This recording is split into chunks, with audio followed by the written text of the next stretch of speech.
Breaking news, tell me if you've heard this one before. Bigger deficit, more spending coming from the federal government here in Ottawa.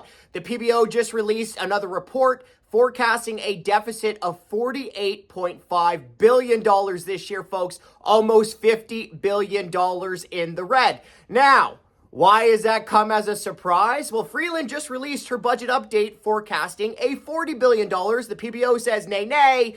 $48.5 billion, $8.5 billion more than Freeland's forecasted deficit.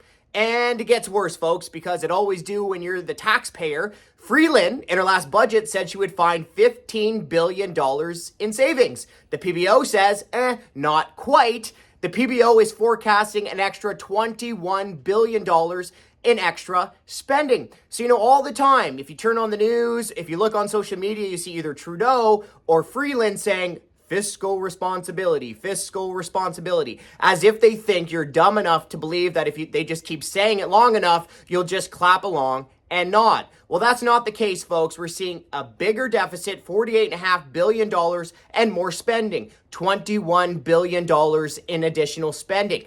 And folks, interest charges are going through the roof. Almost $4 billion every single month is the interest charge cost to you, dear taxpayer. That's almost $4 billion a month. That's not going to improve services or lower taxes because that's going to the bond fund managers on Bay Street. So folks, tell you what, I think it's time for Mr. Trudeau and our finance minister, Chrystia Freeland, to put down the credit card and to pick up some scissors.